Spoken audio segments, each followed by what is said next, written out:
आज के इस वीडियो में हम देखेंगे कि इक्विटी ट्रेडिंग हमें करनी चाहिए, इक्विटी ट्रेडिंग क्यों नहीं करनी चाहिए या करनी चाहिए, कैसे करनी चाहिए, स्विंग ट्रेडिंग क्या होती है, इंट्राडे में सही में कैश में पैसा बनेगा या फिर आपको फ्यूचर्स एंड ऑप्शंस ही करने पड़ेंगे। ये सारे सवालों को जवाब इस वीडियो में हम देखेंगे ताकि हमको समझ में आए कि सेगमेंट्स काम कैसे करते हैं। इस पर एक सेपरेट वीडियो मैं वीकेंड्स पे डाल दूंगा कि सेगमेंट्स काम कैसे करते हैं, तो स्टेप बाय स्टेप वीडियो का cash market, future market and options का, तो ये अलग अलग वीडियो में आपको समझेगा कि सेगमेंट काम कैसे करते हैं। तो आज के इस वीडियो में हम देखेंगे कि हमने ट्रेड्स कौन से लिए थे, कौन से ट्रेड्स दिए थे, और जो कि हमारा टेलीग्राम ग्रुप है उस पर कौन से ट्रेड्स हमने प्लग इन किए थे, कौन से ट्रेड्स में कितना प्रॉफिट हुआ, कौन सा स्क्रिप्ट था, और कैश के कौन से पोजिशनल कॉल्स थे जो हमने टेलीग्राम ग्रुप पे शेयर किए थे। तो मेरा नाम है ओम, MS इन फाइनेंस एंड सभी रजिस्टर्ड रिसर्च एनालिस्ट। हम डेली आपको रिसर्च के कॉल्स प्रोवाइड करते हैं टेलीग्राम पे, तो नीचे लिंक डिस्क्रिप्शन में, तो आप उसे जाके ज्वाइन कर सकते हैं। तो चलिए स्क्रीन की तरफ, जैसे कि हम पहले देखते हैं कि निफ्टी देखते हैं हम कि निफ्टी का आउटलुक क्या है, निफ्टी काम कैसे कर रहा है, डायरेक्शंस क्या है निफ्टी की, तो हम देखने और समझने की पहले हम कोशिश करेंगे। फिर हम देखेंगे कि निफ्टी के ऑप्शंस में हमने कौन सा ट्रेड लिया था और कितने लिए थे। ठीक है, तो जैसे निफ्टी 50 का ये डेली चार्ट है, तो डेली चार्ट में ये जो हमें स्पाइक दिख रहा है 8 अप्रैल को, तो ये जो सीज फायर अनाउंस हुआ था तो उसकी खुशी में मार्केट ऊपर गया था और फिर उसके बाद ऊपर ही गया है। मार्केट अभी बेरिश जोन से बुलिश जोन में जा चुका है, लेकिन यहाँ से हमें एक प्रॉफिट बुकिंग एक्सपेक्टेड है। ये नहीं होता है कि आपका वॉर रुक गया तो मार्केट अभी फटाक से ऊपर चला जाएगा, साइडवेज होगा नहीं, अभी सेलिंग कोई नहीं आएगी, बाय करते हुए चलो, है ना, आपका पैसा बन जाएगा, ऐसा कुछ होता नहीं है। जैसे मैंने पहले के वीडियोस में भी कहा था कि मार्केट्स अगर कोई भी एक वन साइड रैली में है तो वो पहले साइडवेज होंगे, थोड़ी सी बाइंग देंगे। जैसे निफ्टी के केस में सेलिंग हुआ, थोड़ी सी बाइंग दी, फिर साइडवेज हुए, फिर ऊपर गए, तो ये सब इसमें होता है। कोई भी एक स्क्रिप्ट या फिर कोई भी एक इंस्ट्रूमेंट डायरेक्ट नीचे डायरेक्ट ऊपर कभी भी जाता नहीं है।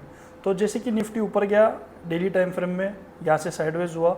अब जो मेन रेजिस्टेंस है वो है 24,000 का, मेन 24,500 का जो लेवल है वो मेन आपका रेजिस्टेंस बन चुका है, और जो आपका मेन सपोर्ट है वो बन चुका है आपका 23,900 के आसपास। आपका एक सपोर्ट यहाँ पे बन चुका है, 23,900 के आसपास एक सपोर्ट बन चुका है। मतलब अभी जो रेंज है निफ्टी का वो 24,500 से लेकर 23,900 के बीच में रहेगा। तो कि मतलब अभी साइडवेज होने का चांसेस ज़्यादा है, अनलेस कोई ज़्यादा न्यूज़ आता नहीं है। तो आज मार्केट गैप डाउन ओपन हुआ, फिर उसके बाद हमें एक ट्रेड मिला। कैसे लिया हमने ट्रेड वो भी हम आगे देखेंगे। तो निफ्टी का 24,500 का पुट हमने लिया था, जिस पे हमने हमारे प्रीमियम टेलीग्राम इंडेक्स की, जहाँ पे हम कॉल देते हैं, उस पर हमने डाला था 24,500 का कॉल दिया था, बाय एट 284 दिया था हमने रेंज। एक स्पाइक पड़ा, फिर वापस से 76-79 आया, तो आपको री एंट्री का मौका मिल गया था।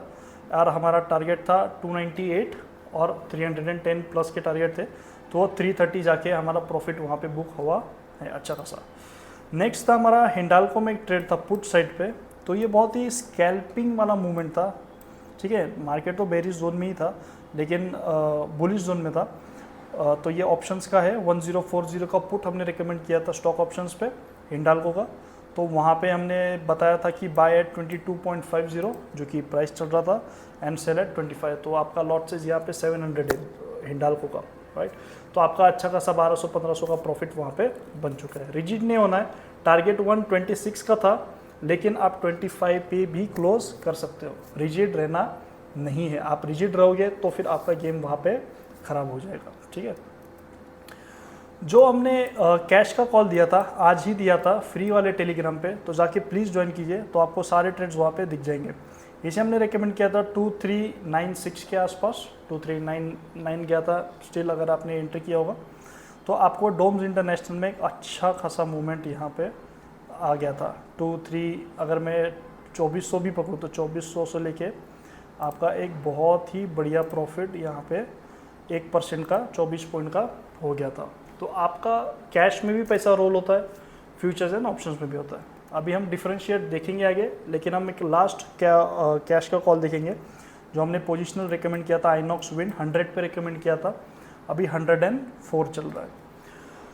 तो आपको डिसाइड करना है कि आप कौन से टाइप के ट्रेडर हो। आपको ज़्यादा रिस्क पसंद है, then you must focus on options. Nifty, Sensex, bank Nifty, mid cap Nifty, ये सारे आपको मिल जाएंगे। अगर आप मॉडरेट रिस्क लेना चाहते हो लेकिन आपको एक गुड रिटर्न्स चाहिए ट्रेडिंग के अंदर, then you can go for future segments, stock futures या फिर इंडेक्स फ्यूचर्स या फिर कमोडिटी फ्यूचर्स में gold, silver, aluminium, nickel, zinc, इसमें आप काम कर सकते हो। अगर आप बहुत ही रिस्क फ्री ट्रेडर हो, ठीक है, बहुत ही रिस्क फ्री, कि आपको अपना पैसा डुबाना नहीं है। ट्रेडिंग में यूजुअली क्या होता है कि आपका लैक ऑफ नॉलेज होता है, आपका उतना प्रैक्टिस नहीं होता है, तो आपका लॉस होने का चांसेस ज़्यादा होता है। अगर आपको ज़्यादा लॉस नहीं करना है, आप कैश में स्विंग ट्रेडिंग आराम से बहुत बढ़िया तरीके से कर सकते हो, जिसे हम पोजिशनल स्विंग ट्रेडिंग भी कहते हैं। जैसे कि हमने यहाँ पे आइनॉक्स विन रिकमेंड किया था 100 पे, वो 4% ऊपर एक दिन में। डोम्स इंटरनेशनल था, वो दिन में 1% आपको मूवमेंट दिया था, जो कि पोजिशनल कॉल था एक्चुअली, लेकिन आपको दे गया। आप उसे होल्ड भी कर सकते हो या फिर आप ट्रेल कर सकते हो, प्रॉफिट आप सिक्योर कर सकते हो। तो बहुत ही जल्द एक वीडियो आएगा कि which type of trader you are करके, वीकेंड्स पे आएगा। तो आपको डिसाइड करना है कि आप कौन से ट्रेडर हो, तो 50% चीज़ें वहाँ पे ही पूरी सॉल्व हो जाएगी। अगर ये वीडियो अच्छा लगा तो इसे लाइक कीजिए, शेयर कीजिए सारे दोस्तों के साथ, और बने रहिए इस चैनल के साथ, और मिलते हैं कल की वीडियो में। Thank you.